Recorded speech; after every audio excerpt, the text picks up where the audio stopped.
Olá, pessoal! A gente está aqui no primeiro Piccolo Cast do Núcleo Psi da Piccolo. E para começar esse assunto, a gente vai trazer uma temática muito importante, relevante nesses últimos tempos, que é a intervenção precoce, né? Claro que a gente sabe um pouquinho aí dos processos pós-pandêmico, mas há estudos que nos apontam que mesmo antes disso, a gente precisa ter um tipo de olhar diferenciado, o quanto mais cedo possível no que diz respeito a crianças. Então, eu estou aqui com esse grupo precioso que vai falar aqui sobre intervenção precoce. Então, meninas, o que é, né? Tem gente que não sabe ainda, né? O que é intervenção precoce. O que é que vocês podem dizer sobre a temática? A intervenção precoce, ela acomete, né, e começa nos primeiros anos de vida da criança, então ali por volta da primeira infância. O que é muito comum as pessoas dizerem é que, diante de um atraso, as pessoas acharem e considerarem que aquela criança ainda tem tempo para recuperar atrasos, né? Então, assim, e acabam esperando, né? Não, vamos esperar para ver se aquela criança consegue adquirir aquela habilidade, aquele marco de desenvolvimento. E a gente percebe que essa criança não está alcançando as outras na mesma faixa etária. Então, é nesse momento que a intervenção precoce ela entra. Ela entra para assumir um papel de frear essa cascata de prejuízos, de frear essa cascata de atrasos que vão se acumulando. Então, se a gente não intervém, essa criança vai acumulando atrasos, ela vai ganhando cada vez mais dificuldades e vai ficando mais difícil mesmo na dinâmica familiar, em casa. Então, assim, diante de um atraso, a gente tem sempre os marcos, né? Então, o que é esperado para cada faixa etária. Então, se a gente não segue se a gente não conhece esses marcos e não entende o que é esperado para cada faixa etária, a gente se passa. E se tratando de desenvolvimento, e se tratando de desenvolvimento infantil, a gente não pode perder tempo, né? Porque o tempo corre. Então, é importante que estejamos atentos, né, a esses sinais, essas crianças que não estão respondendo conforme, né, o tempo vai passando. Então, assim, a intervenção precoce é crucial. Ela não necessariamente acontece diante de um diagnóstico, mas no simples fato de existir um risco de um possível diagnóstico. Então, já é o momento da gente pensar em levar essa criança para um neuro, para um psiquiatra infantil, para a gente encaminhar essa criança para uma equipe multi e investigar. Se chegar um tempo e essa família dizer para a gente: olha, Renata, dá para seguir com meu filho, eu acho que agora a gente já investigou tudo que tinha para investigar, acho que ele não tem nenhum atraso, então tudo bem, ótimo, né? Se for assim, maravilha. Mas se a gente perceber que existe um atraso, a gente precisa intervir o quanto antes. Você falou bem, Rê, sobre essa questão de percepção, né, dos pais. Então, quando a gente fala de intervenção precoce, a gente está falando que é para quem? Então, é muito, muito importante a gente lembrar, né? A gente está falando de crianças muito novinhas, precocidade, né, bem novinho mesmo, né? Então, seria para quem? A média de idade. Como é que a gente consegue, né, perceber os sintomas? Como que a gente consegue visualizar, né? Tem alguma coisa, né, que está meio fora, né? Porque, assim, é para todas as crianças? Todas as crianças precisam de intervenção precoce? Como é que seria isso? Né? Então, assim, para quem, né, que a gente direciona o nosso olhar, principalmente os pais, porque é nesse lugar que o olhar precisa estar bem mais atento, né? Geralmente a gente vê que chega bem tardiamente para os nossos consultórios, né? Então, isso acaba que a gente não fala mais de uma intervenção precoce, mas de uma intervenção. Mas vamos lá, para que os pais, para que você que está aí, né, nos entenda um pouco, assim, o que seria específico de sintomas e essa média de idade? O que a gente pode observar, né, que vocês podem contribuir para isso aí? Sintomas, qualquer criança, como é que seria isso? Posso falar?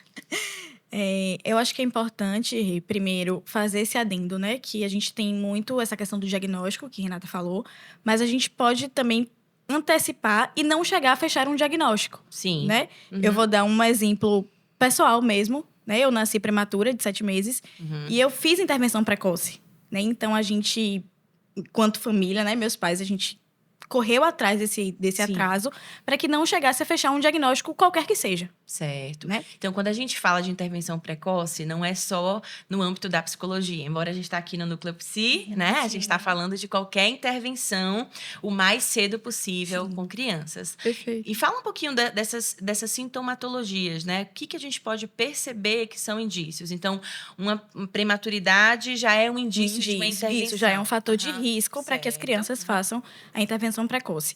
A gente tem alguns marcos de bebês que tem se estudado muito, né? Algumas escalas mais específicas, mas falando um pouquinho, a partir de 16 meses, por exemplo, a gente tem uma criança que não responde pelo nome, tem uma criança que não olha quando é chamado por outros colegas, que não olha para os barulhos, para os sons do ambiente, ou que se incomoda com barulhos que são cotidianos, de liquidificador, de aspirador de pó. De forma excessiva, De forma excessiva, que chame atenção, Sim. né? A gente às vezes pergunta também, você já desconfiou que seu filho tem algum problema de audição? Opa, como crianças que não têm nenhum atraso de desenvolvimento, isso não acontece, né? Você não percebe que isso seja recorrente. Quando você tem uma criança que não brinca funcional, que tem movimentos de olhar para as mãozinhas, contra a luz. Você tem alguns indícios e alguns sintomas muito importantes e que quem conhece do desenvolvimento típico vai conseguir perceber o desenvolvimento atípico dessas crianças, né?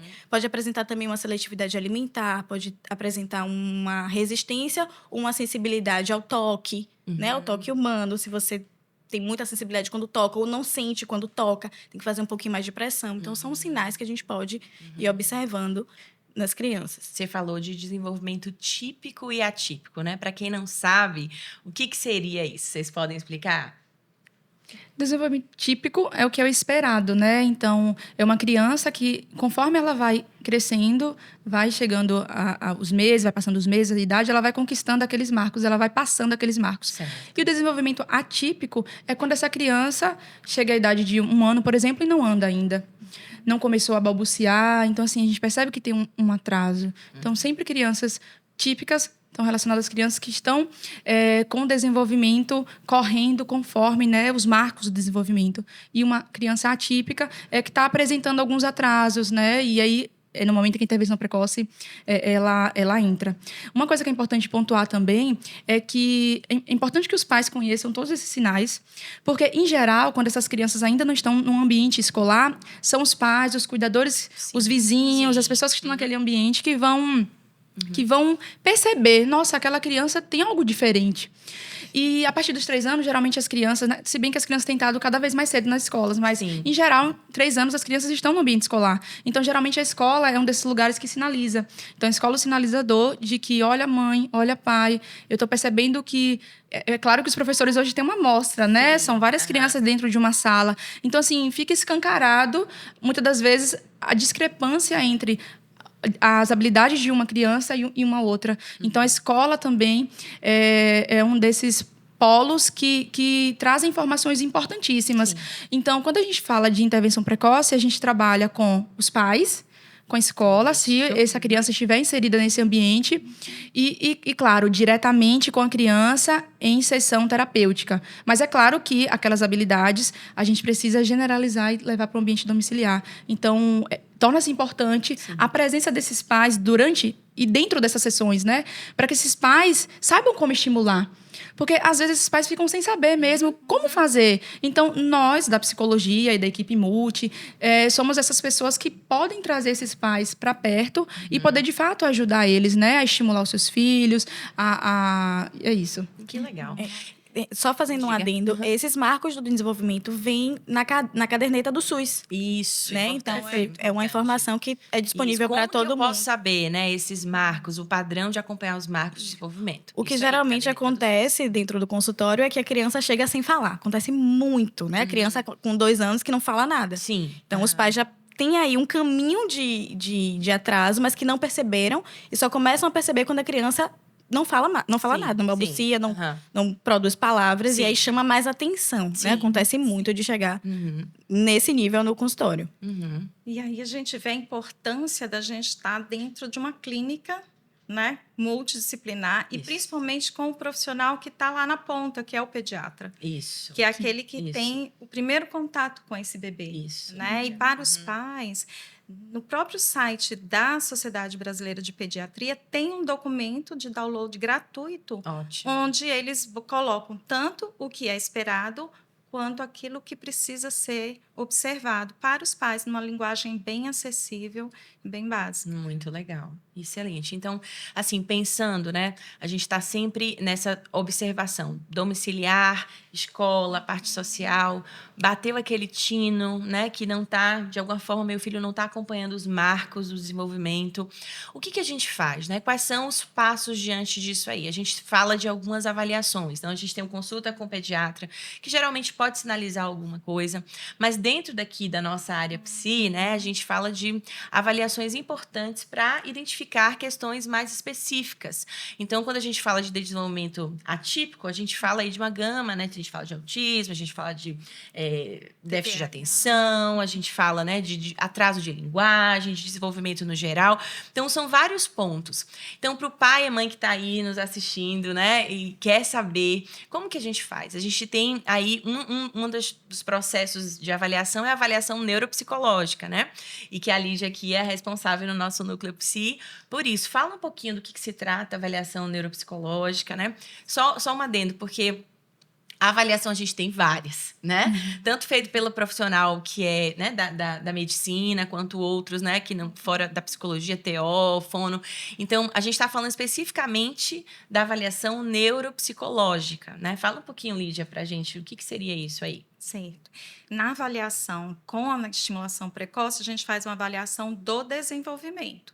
E hoje o bom é que nós temos escalas muito boas, são consideradas padrão ouro, né? Como a Bayley.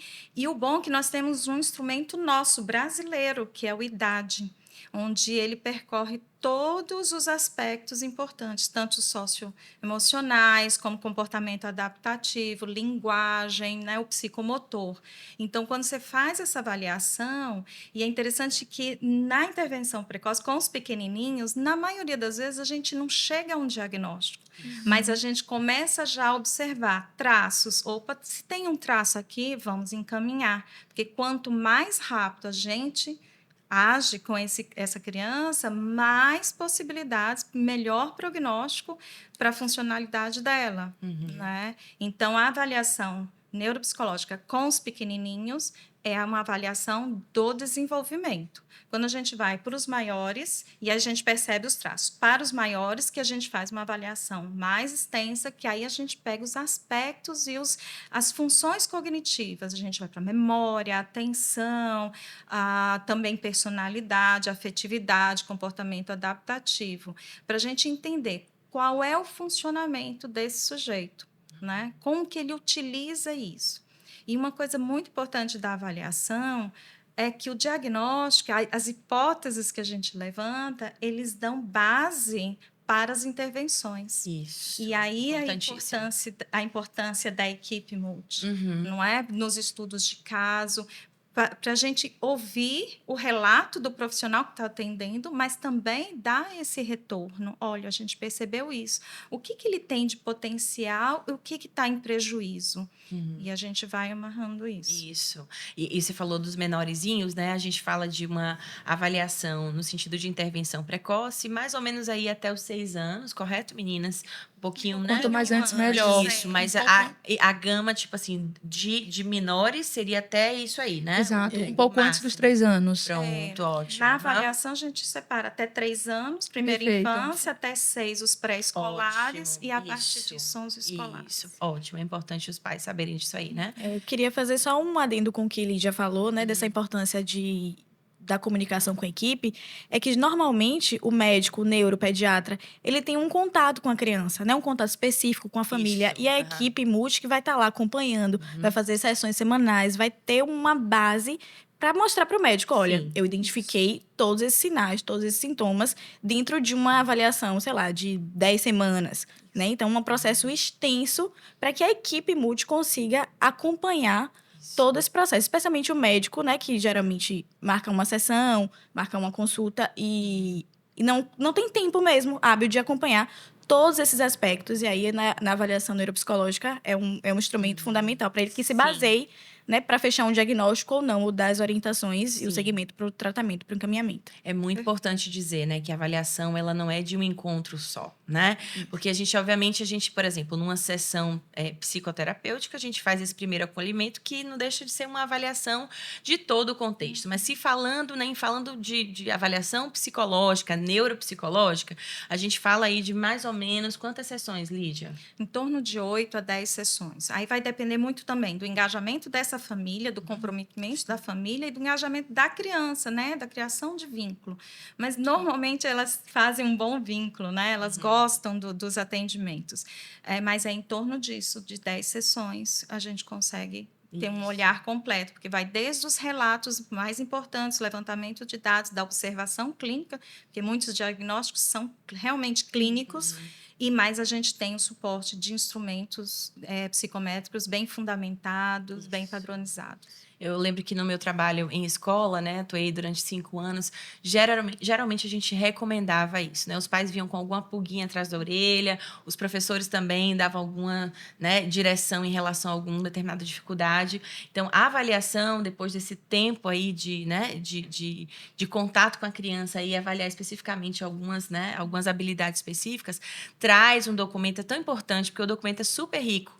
Então, eu até recomendo, por exemplo, antes, uma avaliação, porque às vezes a gente indica o neuro, que faz uma avaliação, e é muito bacana ter essa parceria, mas às vezes ele mesmo já indica uma avaliação neuropsicológica. Então, se você já vai para o neuro, por exemplo, com uma avaliação neuropsicológica, isso também já adianta um pouco o processo, né? Então, eu costumo recomendar isso também aos pais, né? Às pessoas que estão em contato. Agora, eu queria falar um pouquinho especificamente, por exemplo, sobre o TEA, né? A gente sabe que tem aí aumentado, né, o número de crianças, né, com autismo, atraso do desenvolvimento. Eu queria que vocês, meninas que trabalham aí também com a proposta do Denver, ABA, falassem um pouquinho como é essa proposta de psicoterapia, né, e de intervenções, se há alguma avaliação específica, porque quando a gente fala, só explicando um pouquinho, a gente tem algumas abordagens, né, dentro da psicologia, e essa é uma linha um pouco mais comportamental, né, e que tem tido muitos resultados dentro da ciência com crianças atípicas, né, e inclusive aqui a gente também faz o pacote Denver, né, na Pícola a gente tem um pacote específico do Denver aqui, e eu queria que vocês falassem um pouquinho do que seria essa terapia, né, com o Denver e qual a diferença, talvez, com o ABA, o que seria isso dentro da intervenção precoce? A análise do comportamento aplicada é uma ciência.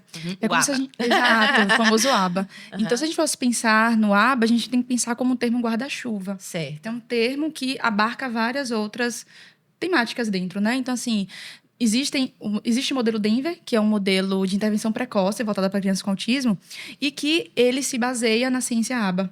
Assim como o PRT, assim como o Jasper, que são modelos de intervenção precoce que são voltadas para o desenvolvimento de habilidades, do ensino de habilidades para essas crianças. Então, assim, todos esses modelos, o Denver, o PRT, o Jasper, eles bebem da ciência ABA. Então, assim, a gente já tem muitas evidências de que a análise do comportamento aplicada, ela é uma ciência que produz muitos estudos e que já demonstra eficácias para o tratamento de crianças com autismo.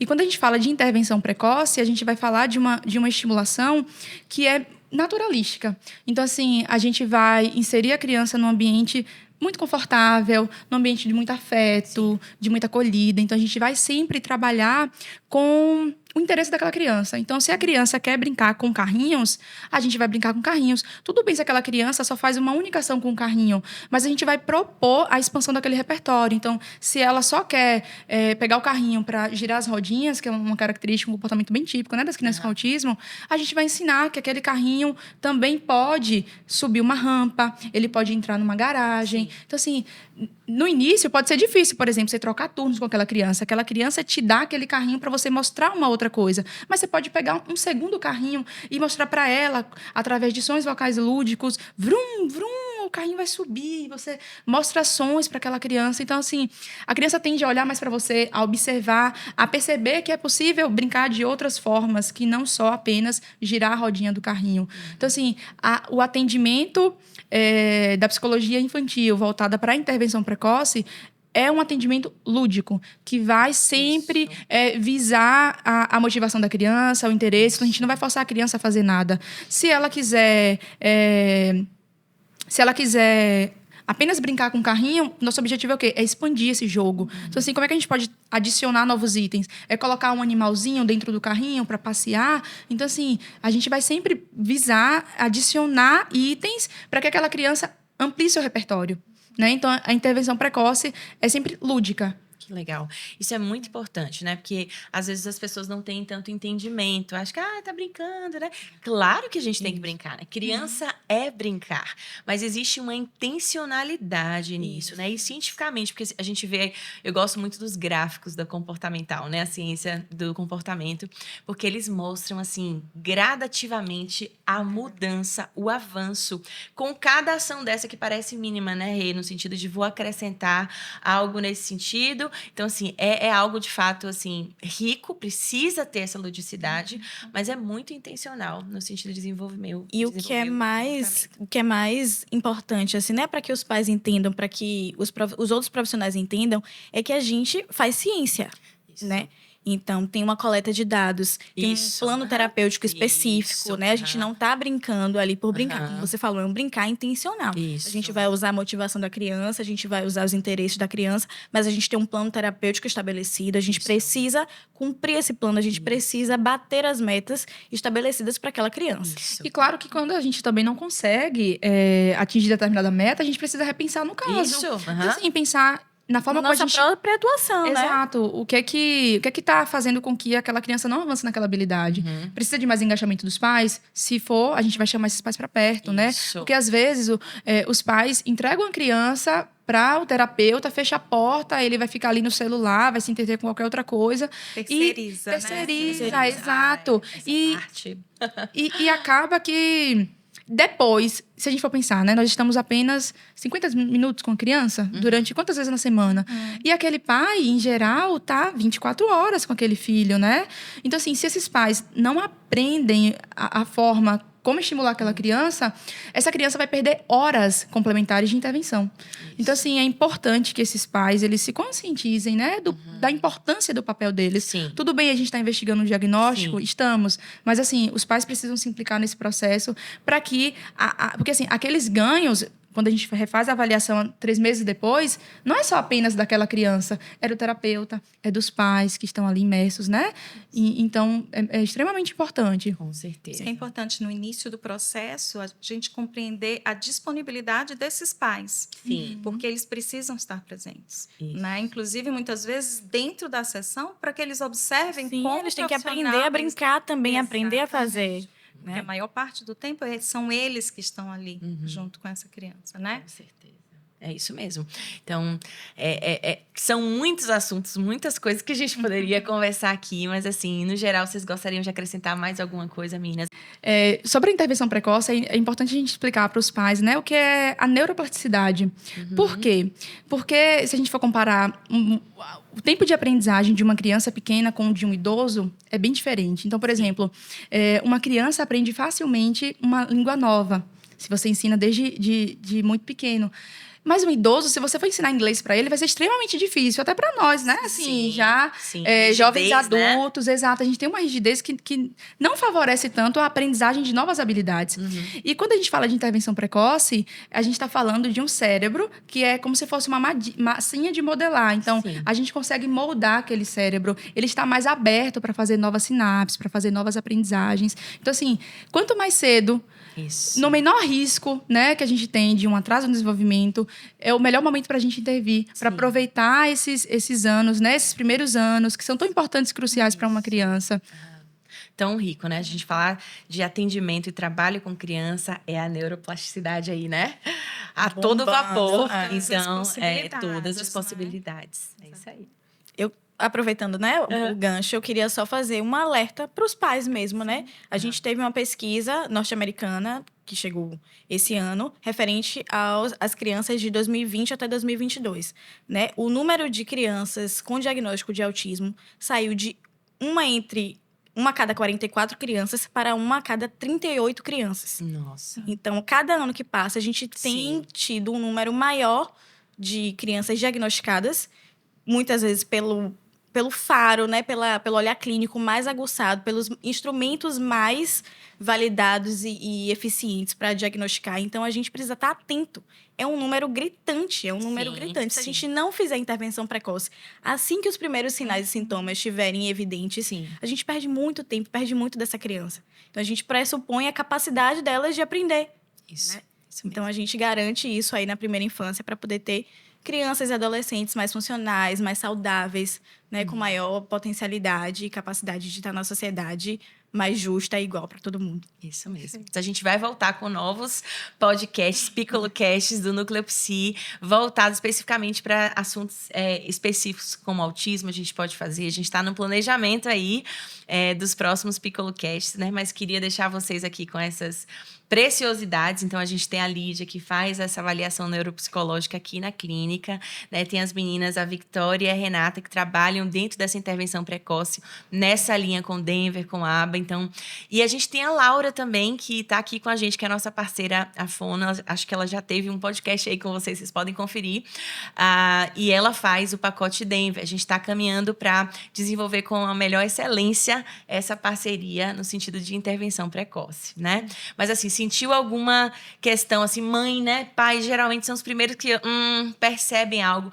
Não deixa para depois, não tarda, né? No sentido de buscar ajuda, né? Ver esses marcos do desenvolvimento, buscar uma avaliação, né? Procurar ajuda terapêutica. E a gente está aqui no Núcleo Psi, disponíveis para ajudar, tá bom? Segue a gente aí nas redes sociais, @Clínica Piccolo, e a gente volta com novos PiccoloCasts. Até mais!